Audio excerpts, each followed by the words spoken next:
ထောက်မှာတော့ကျွန်တော်တို့ဒီဟိုပါပေါ့ tracing လိုက်တဲ့ဟာပေါ့နော်ဒီကျွန်တော်ပုံတစ်ပုံရှိမယ်ပေါ့ပုံကသူက JPEG ဖြစ်မယ် PNG ဖြစ်မယ်any ဟိုပါပေါ့နော်ဒီ pixel base ပေါ့သူဘာမှသူ vector ဟိုမဟုတ်ဘူးပေါ့နော်ဒီ pixel base ကိုကျွန်တော် vector base ပုံစံမျိုးပြောင်းမယ်ပေါ့နော် pixel base နဲ့ vector base ကဘာကွာလဲဆိုတော့ pixel ကကြတော့သူကဒီဟိုပါပဲပေါ့ဒီသူ့ထဲမှာရှိတဲ့ဒီသူ့ရဲ့ object တွေကလုံးဝ flat ဖြစ်တယ်ပေါ့နော် pixelated ဖြစ်တယ် pixelated ဖြစ်တယ်ဆိုတော့သူတို့ကိုဒီကောင်တွေကိုခြုံကြည့်လိုက်တယ်ဆိုရင်ခြုံကြည့်လိုက်တယ်ဆိုတော့သူကအရန်ဟိုတေးသွားပါပေါ့နော်ဟိုထားပါတော့ဒီ vector ရဲ့ထူးခြားချက်ကဘာလဲဆိုတော့သူ့ကိုခြုံလိုက်ချဲ့လိုက်တယ်ဆိုရင်ကြိုက်တဲ့လောက်ခြုံကြိုက်တဲ့လောက်ချဲ့သူ့ရဲ့ resolution ကပျောက်မသွားဘူးเนาะသူ resolution ကဟို reduce ဖြစ်မသွားဘူးပေါ့အဲ့တော့သူကvector ကဘယ်လောက်ပဲသေးသေးသူကဟိုသူ့ရဲ့ quality ကိုကောင်းကောင်းထိန်းထားနိုင်တယ်ပေါ့နော်အဲ့တော့ဒီကောင်ကတော့ pixel base ပေါ့နော်အဲ့ဒါကိုကျွန်တော် vector base ပြောင်းမယ်တချို့တွေကြတော့ဒီ pixel base ကနေ vector base ပြောင်းရင်ဒီလိုမျိုးဒီpan tool တွေပိုင်းနဲ့ trace လိုက်ကြတာများပေါ့နော် trace လိုက်တယ်တချို့ကြတော့ brush tool တွေနဲ့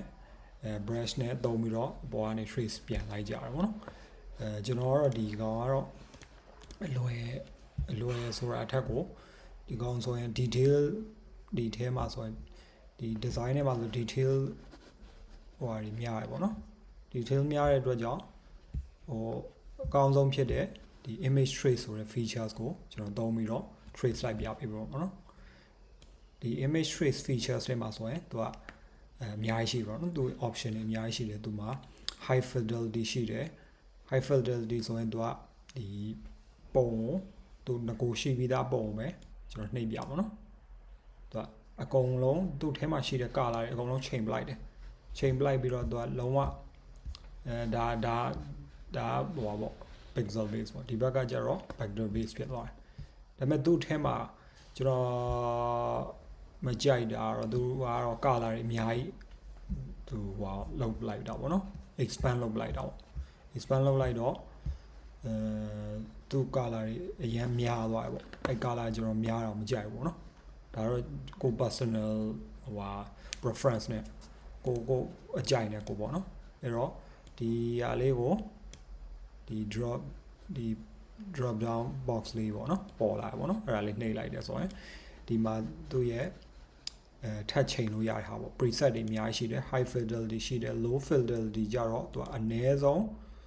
ဒီ color တွေကိုပြန်ချိန်ပေးတာပေါ့နော်သူကအဖြစ်နိုင်ဆုံးဟိုပါပေါ့အနည်းဆုံး color ဆိုတော့ဒီမှာ full tone ရှိတယ်သူ့ထဲမှာ palette တွေပြန်ပြီးတော့ရွေးလို့ရပါတော့ automatic ရှိတယ် limited ရှိတယ် full tone ရှိတယ်automatic ဆိုရင် automatic ကပါကွာလဲကျွန်တော်တို့တစ်ချက်လေ့ကြည့်လိုက်မယ်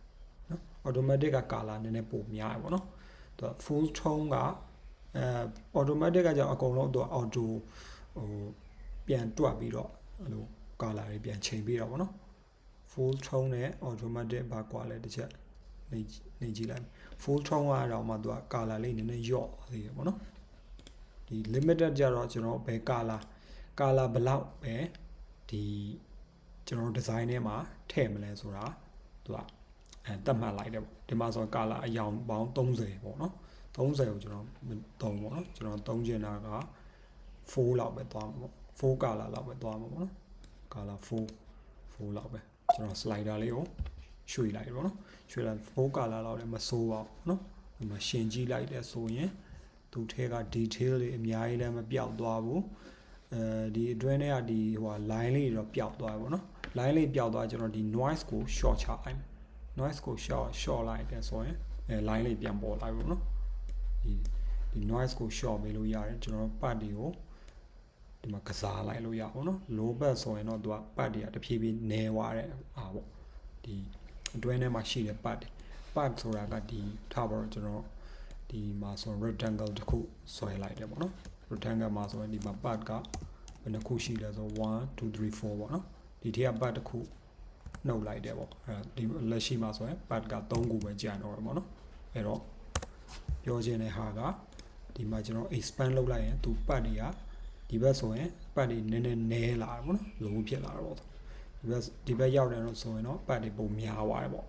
ဒါကတော့ corner ပေါ့နော် corner ကျတော့ less and more ရှိတယ်ပေါ့နော် less ပို့ပြီးတော့ corner ကို round ဖြစ်ချင်တယ်ဆိုတော့ဒီဘက်ကိုရွှေ့လိုက်ပေါ့နော်ကျွန်တော်တို့ဒီတိုင်းပဲထားလိုက်ပေါ့နော်50လောက်ပဲထားလိုက်တော့ကောင်းတယ်အဲ့တော့ဒီမှာဆိုရင် auto grouping လည်းရှိတယ်ပေါ့နော် auto grouping ကျတော့ဒီသူ့ရဲ့object လေးတို့သူ့ဘာသူဒီ illustrator တခါတည်း group လုပ်ပြီးတော့ပေါ့ okay ဒါတော့ဒီအတိုင်းကိုကျွန်တော်တို့ expand လုပ်ကြည့်လိုက်မှာပေါ့နော် okay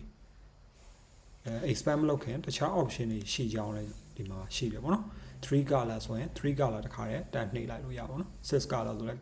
color 6ရောင်မဲ့သုံးမယ်ပေါ့နော်ပြီးတော့16 color 16ရောင်ရမယ် shades of gray ကဘယ်လိုရှိမလဲကျွန်တော်နှိပ်ကြည့်အောင် the gray ပေါ့နော် the gray လုံးဝဖြစ်သွားတာငကိုလက်ရှိမူရင်းရောင်ကိုဖြောက်လိုက်ပြီးတော့သူအကုန်လုံး gray tone တွေပဲအကုန်လုံးလိုက်ထည့်လိုက်တာပေါ့နော်အဲ့ဒါရှိမယ်ပြီးတော့ black and white ရှိမယ် black and white ကျတော့သူက2 color ပဲအဖြူနဲ့အမဲပဲအဲသူကတော့ရှင်းတယ်ပေါ့နော်ချိုးတွေကျတော့ဒီအယောင်2ရောင်ပဲသုံးကျင်တယ်ဆိုဒီ black and white နဲ့ trace လုပ်ကြတာများတယ်ပေါ့နော်ပြီးတော့ sketch art ရှိတယ် sketch art ကျတော့သူက sketch ဆွဲတဲ့ပုံစံမျိုးသူကလုံးဝ1 color ပဲပေါ့နော်1 tone 1 color နဲ့ပဲပြပေးတယ်ပြီးတော့ silhouette ရှိတယ် silhouette ကသူကဟိုပါပေါ့ဒီအရေးပုံစံမျိုးပေါ့အရေးပုံစံမျိုးသူ trace လိုက်ပေးတယ်ပြီးတော့ line art ရှိတယ် line art ကျတော့ line တွေပဲပေါ့နော်အကုန်လုံး line တွေပဲဖြစ်သွားတယ် line art ကဒီကျွန်တော်ဒီ trace star နဲ့တိတ်မလိုက်ပေါ့ပြီးတော့ technical drawing ရှိတယ်အဲ့ထဲမှာကျွန်တော်ကြိုက်တဲ့ဟာက3 color နဲ့ပြန်သွားမယ်3 color မှာကျွန်တော်4 color ပြန်ပြောင်းလိုက်မှာပေါ့နော် color ကိုဒီမှာ noise ကိုကျွန်တော်ဖြောက်ဟို short လိုက်မှာပေါ့နော် noise short လိုက်တော့ဒီ line လေးတွေပြန်ပေါ်လာတယ်ပြီးတော့ကျွန်တော် color ကို4 color လေးထည့်ပေးလိုက်မှာပေါ့နော်ထည့်ပေးလိုက်မယ်ဆိုတော့ okay လောက်ဆိုရင်တော့trace လိုက်တဲ့ဟာအကုန်လုံး expand လုပ်လိုက်မှာပေါ့နော်ဒီမှာ expand ကိုကျွန်တော်နှိပ်လိုက်မှာနှိပ်လိုက်တဲ့ချိန်မှာကျွန်တော်ဘယ်လိုဖြစ်သွားလဲဆိုတော့အကုန်လုံးကသူက factor ဖြစ်သွားတယ်ပေါ့အကုန်လုံးဒီ object ကျွန်တော်ဒီဟာကိုဒီ group selection မှတ်ပြီးတော့အပြင်ကဒီအဖြူရောင် layer ပေါ့နော်အဖြူရောင်ဒီအသားကိုကျွန်တော် delete လုပ်လိုက်တယ်ပေါ့ delete လုပ်လိုက်တယ်ဆိုတော့ဒါတော့ expand ဒီ vector လောက်ထားတဲ့ပုံစံပေါ့နော်ဒီကတော့ vector မလောက်ရသေးခင်ပုံစံပေါ့ဒီထဲမှာကျွန်တော်ပြန် edit လုပ်လို့ရပါတော့ဒီဖြူရောင်လေးကိုကျွန်တော်မကြိုက်ဘူးဆိုရင်ကျွန်တော်အကုန်လုံး delete လုပ်လိုက်လို့ရတယ်ဒါလေးတွေ delete လုပ်လိုက်မယ်ပေါ့နော်ဟောတော့ပြီးတော့ဒီဘေးကဖြူရောင်အားလေးတွေလည်းကျွန်တော် delete လုပ်ပြလိုက်လို့ရပါဘောနော်ပြီးတော့ဒါလေးလည်း delete အဲ့တော့ပြောချင်တာက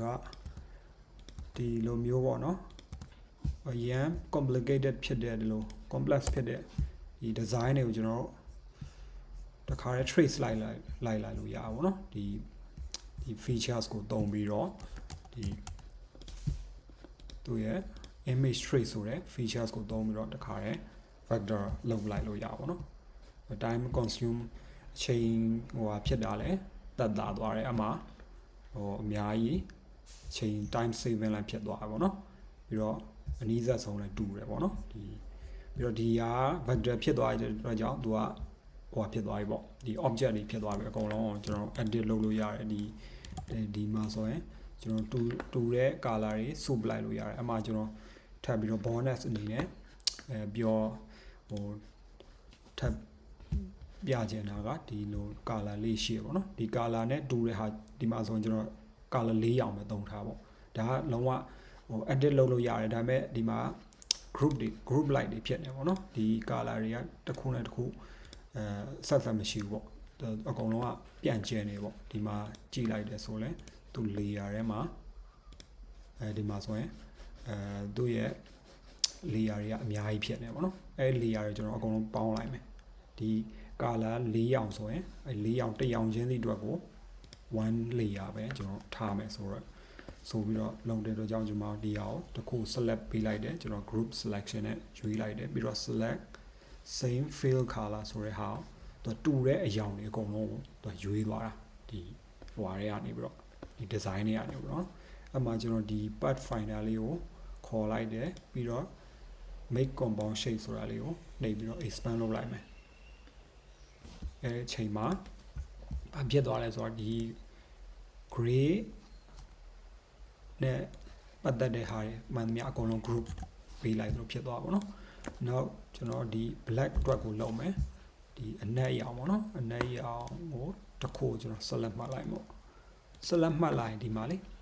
အဲဒီလိုဟိုပါလေးဒီ solid color လေးနဲ့ပြထားရင်သူ select ဝင်နေကြအောင်ပြပါတော့တချို့တွေဆိုရင်ရှိတယ်ဒီလို select မှတ်လိုက်ရင်ဒီမှာ color မပြဘူးပေါ့နော်အဲ့ဆိုရင်အဲ့လိုပြောင်းလို့မရဘူးသူကအရင်ဆုံး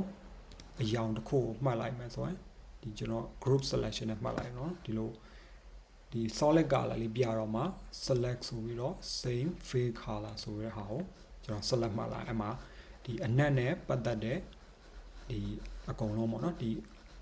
design element အကုန်လုံးသူ select ပေးသွားတယ်အမှာကျွန်တော် make compound shape လုပ်လိုက်အောင်မယ် expand လုပ်လိုက်အောင်ပါနော်ပြီးတော့နောက်ဆုံးကြံတဲ့ဟာကဒီဟာလေးကြံတယ်ကျွန်တော် group selection လေးပြန်ပေးလိုက်မယ်ဒီအဖြူဆုံးပေါ့နော် highlight ဖြစ်ဆုံးဟာလေးပေါ့ဒီကောင်လေးကိုကျွန်တော် fade color နဲ့ပြန်ယူလိုက်မယ်ပြီးတော့ make compound shape ပေးလိုက်ပါပေါ့နော်အဲ့တော့ကျွန်တော်တို့စီမှာ color ကဒီမှာ black အတွက် layer တစ်ခုပေါ့နော်ဒီကြားရ mid tone layer တစ်ခုရှိမယ်ဒီကောင်ကကြတော့ဒီကောင် mid tone ပေါ့နော်သူ mid tone ကဒီဒါ highlight ပေါ့ highlight color ရှိတယ်ပြီးတော့ဒီ part လေးနှစ်ခုကဘာလေးလဲမသိ part လေးသူကကြတော့ဒါပြီးတော့သူကအဖြူဖြစ်သွားတာပေါ့ဖြူဖြစ်သွားတော့ထားလိုက်ဒီကောင်တွေကတိတ်တော့အရေးမကြီးဘူးဆိုတော့သူတို့ ਨੇ ပေါင်းလို့ရတဲ့ဟာကျွန်တော်ဒီ mid tone နဲ့ကျွန်တော်သွားပေါင်းလိုက်မှာပေါ့နော် mid tone ဒီ color လေးနဲ့သွားပေါင်းလိုက်မယ် color နဲ့ပေါင်းပြီးတော့ကျွန်တော်သူ့ကို compound shade လုပ်လိုက်မှာပေါ့နော် expand လုပ်လိုက်မယ်အဲ့တော့နောက်ဆုံး 4 color ဆိုပေမဲ့သူက3 color ပဲဖြစ်သွားတာပေါ့နော်3 color ဖြစ်သွားတယ်ဒီ 4 color ဆိုပေမဲ့ net အတွက်ရှိမယ် highlight အတွက်ရှိမယ်ဒီဟိုအတွက်ရှိမှာပေါ့နော်ဒီ mid tone အတွက်ရှိမယ်အဲတစ်ခုချင်းစီလည်းကျွန်တော် select မှတ်ပြီးတော့တစ်ခုချင်းစီခွဲထုတ်လိုက်လို့ရပါဘောနော်အဲဆိုရင်ကျွန်တော် print ထုတ်ဖို့အတွက် ready ဖြစ်သွားပြီပေါ့နော်ပြီးတော့မှကျွန်တော် color တွေပဲပြန်ချိန်တဲ့ဟာကျွန်တော်အရင်ဒီ tutorial တစ်ခုမှပြခဲ့သလိုပဲဒီ generate color နဲ့ထပ်ပြီးတော့ color ထည့်လို့ရပါဘောနော် okay နောက်ဆုံးတော့ရလောက်မယ်လို့ထင်ပါတယ်အဲ့တော့နောက်ဗီဒီယိုတွေမှာပြန်တွေ့ပါမယ်